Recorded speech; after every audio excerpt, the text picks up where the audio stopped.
नमस्कार दोस्तों, दुनिया में एक ऐसा देश भी है जहां रविवार के दिन आप अपने घर में शोर वाला वैक्यूम क्लीनर तक नहीं चला सकते क्योंकि वहां शांति का अधिकार कानून से भी ऊपर है। हम बात कर रहे हैं स्विट्जरलैंड की। यहाँ की सड़कों पर आपको धूल का एक कण नहीं दिखेगा क्योंकि लोग कचरा फेंकना तो दूर, सड़क पर थूकने को भी अपराध मानते हैं। यहाँ की ट्रेनों का टाइम इतना सटीक है कि अगर ट्रेन 30 सेकंड भी लेट हो जाए तो लोग अपनी घड़ियां चेक करने लगते हैं कि कहीं उनकी घड़ी तो खराब नहीं हो गई। इतना ही नहीं, यहाँ के सार्वजनिक नलों से निकलने वाला पानी किसी भी मिनरल वाटर बोतल से ज्यादा शुद्ध होता है। यहाँ के लोग एस्केलेटर पर हमेशा दाईं तरफ खड़े होते हैं ताकि भागने वालों के लिए बाईं तरफ का रास्ता खाली रहे। यह सिर्फ एक देश नहीं बल्कि अनुशासन का एक चलता फिरता स्कूल है। स्विट्जरलैंड में कुछ नियमित रूल हैं दोस्तों, जैसे संडे साइलेंस लॉ। स्विट्जरलैंड में रविवार को रेस्ट डे माना जाता है। इस दिन घास काटना, कपड़े बाहर सुखाना या तेज शोर करना सामाजिक रूप से गलत माना जाता है और कुछ जगहों पर प्रतिबंधित भी है। पंक्चुअलिटी, स्विट्जरलैंड की एसबीबी रेलवे दुनिया में सबसे सटीक मानी जाती है। वाटर प्यूरिटी, वहां 1200 से ज्यादा सार्वजनिक फव्वारे हैं जिनसे बहने वाला पानी सीधे पीने लायक पोर्टेबल होता है। सिविक सेंस, वहां कचरा फेंकने के लिए पे पर बैग सिस्टम है, यानी आप जितना कचरा पैदा करेंगे आपको उतना टैक्स देना होगा। इसलिए लोग कचरा कम से कम करते हैं। अब जरा अपने देश की गलियों में उतरिए। रेड लाइट हमारे लिए नियम नहीं, सिर्फ एक सुझाव है। जेब्रा क्रॉसिंग पैदल चलने वालों के लिए नहीं, गाड़ी खड़ी करने की जगह बन गई है। नमस्कार मेरे साथियों, ये देख सकते हैं आप कि ये पेडेस्ट्रियन के लिए जेब्रा क्रॉसिंग है और रेड सिग्नल है। उसके बावजूद भी लोग गलतियां कर रहे हैं और पैदल क्रॉस कर रहे हैं। ये जो आपको सिग्नल दिख रहा है एक सिंगल पोल में, ये है पैदल चलने वाले यात्रियों के लिए। अभी 80 हुआ, 79 हुआ, तो जब ये ग्रीन होगा तब आपको क्रॉस करना है, तब आपको ट्रैफिक ये चलता हुआ। और लाइन, भाई हमारे यहाँ लाइन का मतलब है जो घुस गया वो समझदार, बाकी सब बेवकूफ। भारत में जहाँ लिखा होता है यहाँ कूड़ा न डालें, वहीं सबसे ज्यादा कचरा मिलता है। जहाँ लिखा होता है यहाँ पेशाब करना मना है, वहीं दीवारें पीली मिलती हैं। दोस्तों, भारत के लोगों का मानना है सब करते हैं, मैं ही क्यों बदलूं। लोग चलती ट्रेन से कूड़ा ऐसे फेंकते हैं जैसे वो उनका पुश्तैनी डस्टबिन हो। मंत्रालय की दीवारों पर पेशाब करना हमें मूत्रालय जैसा लगता है। अरे चाचा, वो मूत्रालय नहीं मंत्रालय लिखा है।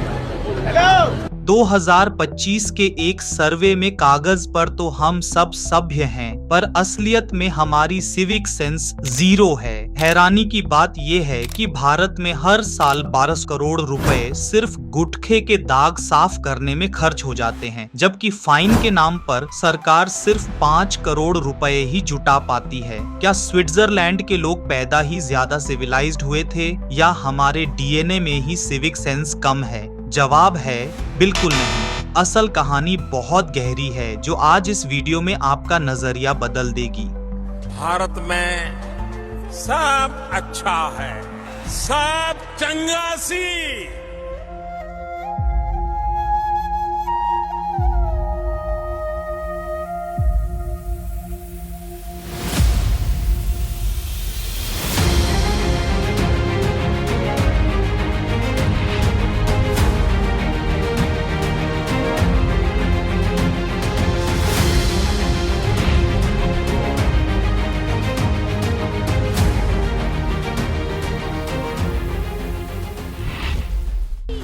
क्या हमारा देश इतना गरीब है कि हम गटर साफ करने वाली मशीनें नहीं खरीद सकते? नहीं।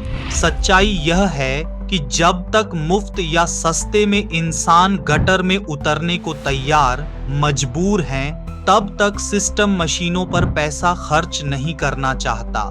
यही इंडिफरेंस या बेरुखी हमारी असली समस्या है।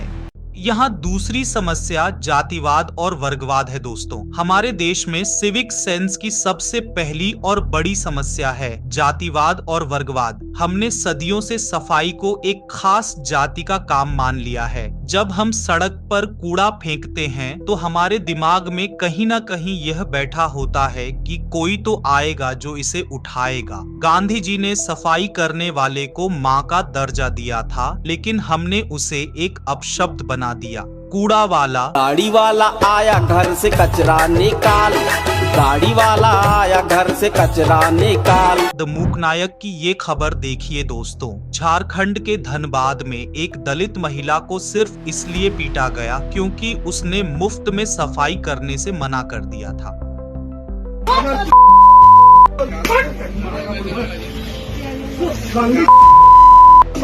हम करोड़ों के फ्लैट्स में रहते हैं, स्विमिंग पूल बना लेते हैं, लेकिन बगल की बस्ती के कूड़े के पहाड़ पर बात नहीं करेंगे। हम आज भी सफाई कर्मचारी के लिए लिफ्ट और बर्तन अलग रखते हैं। जब तक हम सफाई को अपनी जिम्मेदारी नहीं मानेंगे और सफाई करने वाले को सम्मान नहीं देंगे, तब तक हमारा शहर कभी साफ नहीं हो सकता। जरा डी टाइम्स ऑफ इंडिया की ये खबर देखिए दोस्तों, जहरीली गैसों से मौत भी हो जाती है। भारत में बेरोजगारी और गरीबी इतनी ज्यादा है कि हमें बहुत कम पैसों में मजदूर मिल जाते हैं। स्विट्जरलैंड में लोग अपना कूड़ा खुद इसलिए अलग करते हैं क्योंकि वहां किसी और से सफाई करवाना बहुत महंगा पड़ता है। हमारे यहाँ हम इंसान की मेहनत की कद्र नहीं करते क्योंकि हमें लगता है कि 200 से 500 रुपए देकर हम किसी को भी अपना कूड़ा ढोने के लिए मजबूर कर सकते हैं। यही वजह है कि जब हम हाथ से चिप्स का पैकेट गिराते हैं तो हमारा दिमाग पहले ही मान चुका होता है कि कोई तो आएगा जो इसे उठाएगा।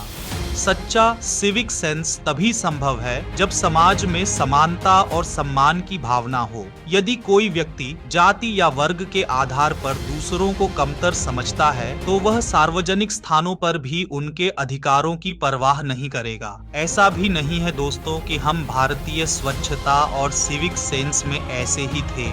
हम बात कर रहे हैं सिंधु घाटी सभ्यता की। आज से करीब 5000 साल पहले जब दुनिया के बाकी हिस्सों में लोग कबीलों में रह रहे थे, तब हमारे यहाँ हड़प्पा और मोहनजोदड़ो जैसे शहर बस चुके थे। और जानते हैं इन शहरों की सबसे बड़ी खूबी क्या थी? वो थी इनकी ड्रेनेज सिस्टम यानी जल निकासी प्रणाली। आज के इंजीनियर भी हैरान रह जाते हैं ये देखकर कि उस दौर में हर घर की एक छोटी नाली होती थी जो बाहर गली की बड़ी नाली से जुड़ती थी, और ये नालियां खुली नहीं थी बल्कि की ईंटों से ढकी हुई थी। बीच बीच में सफाई के लिए गड्ढे भी छोड़े गए थे ताकि कचरा फंसने पर उसे निकाला जा सके। सोचिए उस वक्त के लोगों को हाइजीन की कितनी गहरी समझ थी। अब जरा घर के अंदर चलते हैं। सिंधु घाटी के लगभग हर घर में अपना एक निजी स्नान घर होता था। फर्श को वाटरप्रूफ बनाने के लिए ईंटों को बड़ी सफाई से जोड़ा जाता था। कुछ घरों में तो शौचालय के भी प्रमाण मिले हैं जो उस समय की सभ्यता के हिसाब से बहुत बड़ी बात थी। और बात जब सार्वजनिक स्वच्छता की आती है तो द ग्रेट बाथ का नाम सबसे ऊपर आता है।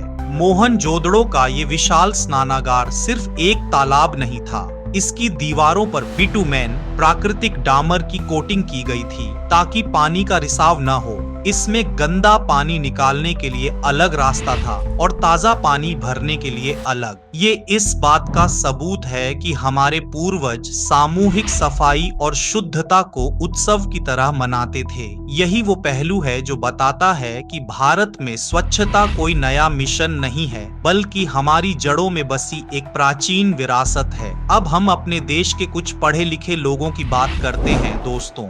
हम अक्सर कहते हैं कि लोग अनपढ़ हैं इसलिए गंदगी फैलाते हैं, लेकिन जरा अपने कॉलेजों को देखिए। कॉलेज का टॉपर भी मेट्रो में बुजुर्गों को सीट नहीं देता और उसे अपनी स्मार्टनेस समझता है। IITian हो या डॉक्टर, सड़क पर चिप्स का पैकेट फेंकते वक्त उसे ग्लोबल वार्मिंग वाले चैप्टर याद नहीं आते। जापान में बच्चे खुद अपनी क्लास और टॉयलेट्स साफ करते हैं, जिसे ओसोजी कहा जाता है। हमारे यहाँ सफाई करना शर्म की बात मानी जाती है। सोशल मीडिया पर हम सिस्टम सुधारने की बातें करते हैं, पर क्लास से निकलते ही दीवारों को गुटके से लाल कर देते हैं। सच तो ये है कि हम डिग्री वाले अनपढ़ तैयार कर रहे हैं। भारत में नियम तोड़ना, ट्रैफिक लाइट जंप करना या लाइन काट कर आगे निकल जाना स्मार्टनेस की निशानी मानी जाती है। वहीं स्विट्जरलैंड में लोग नियम इसलिए मानते हैं क्योंकि वे उसे अपना दुश्मन नहीं बल्कि समाज की सुरक्षा का कवच मानते हैं। हमारी किताबों में पर्यावरण पर बड़े बड़े चैप्टर होते हैं, पर असल जिंदगी में वही छात्र पिकनिक स्पॉट को गंदा करके आता है, क्योंकि कचरा डस्टबिन में डालने पर कोई मार्क्स नहीं मिलते।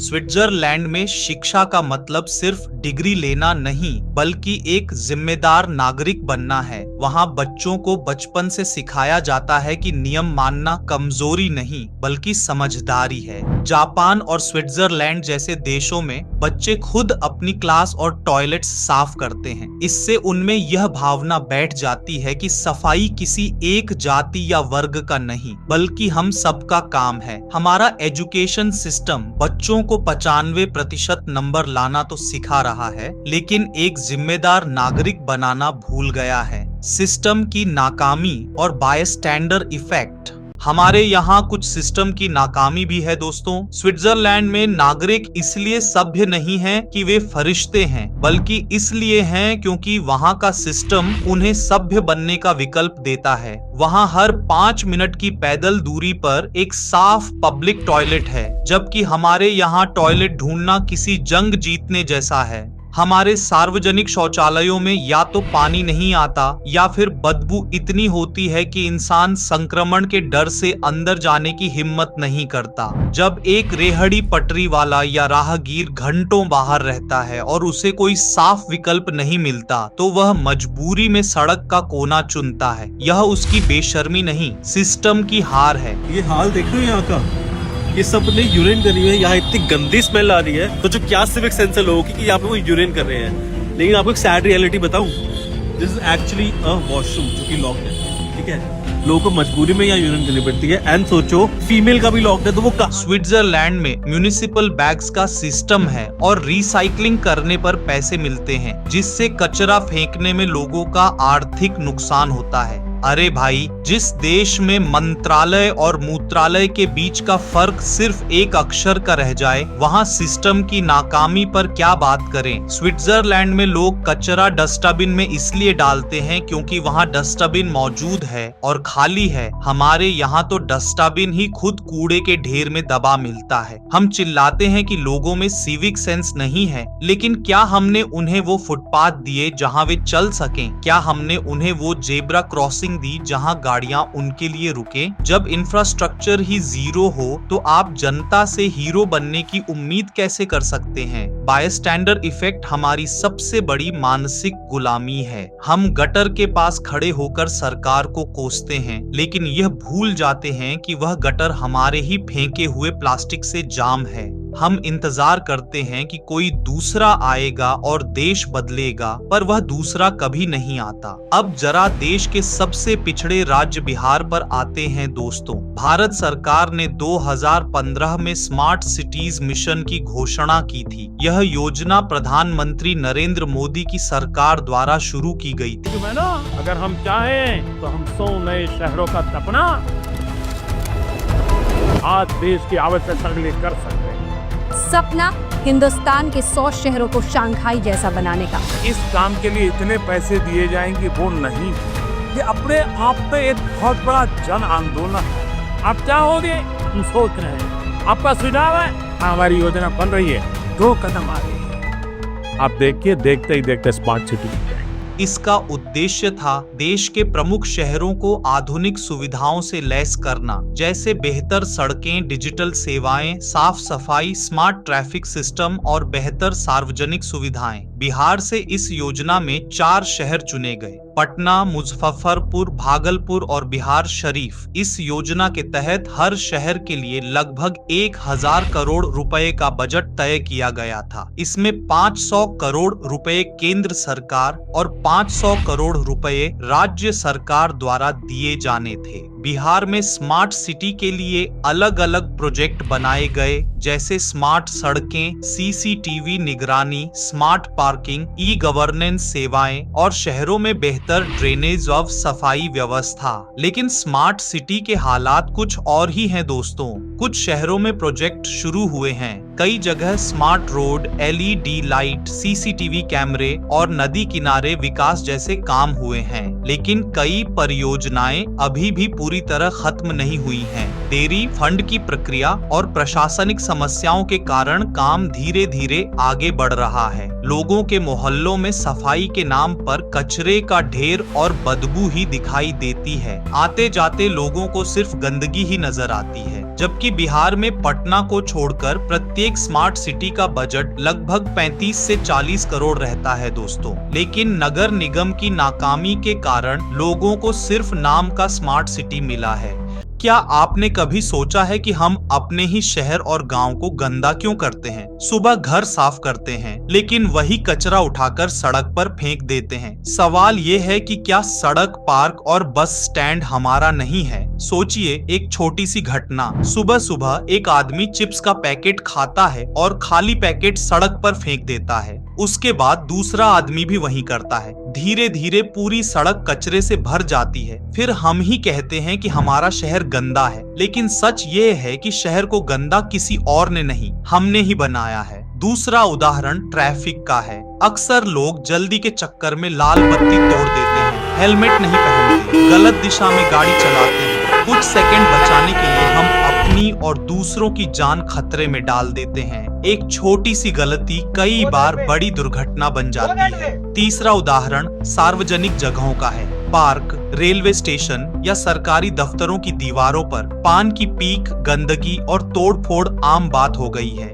याद रखिए, यह सब हमारी ही संपत्ति है। जब हम इसे नुकसान पहुंचाते हैं तो असल में हम अपने ही देश को कमजोर करते हैं। अब सवाल है कि इसका समाधान क्या है? सबसे पहला समाधान है व्यक्तिगत जिम्मेदारी। अगर हर व्यक्ति सिर्फ इतना तय कर ले कि वह कचरा सड़क पर नहीं फेंकेगा और ट्रैफिक नियमों का पालन करेगा, तो आधी समस्या वहीं खत्म हो जाएगी। दूसरा समाधान है बच्चों को सही शिक्षा। अगर स्कूल और घर में बच्चों को सिखाया जाए कि साफ सफाई और नियमों का पालन करना जरूरी है, तो आने वाली पीढ़ी ज्यादा जिम्मेदार नागरिक बनेगी। तीसरा समाधान है सामूहिक जागरूकता।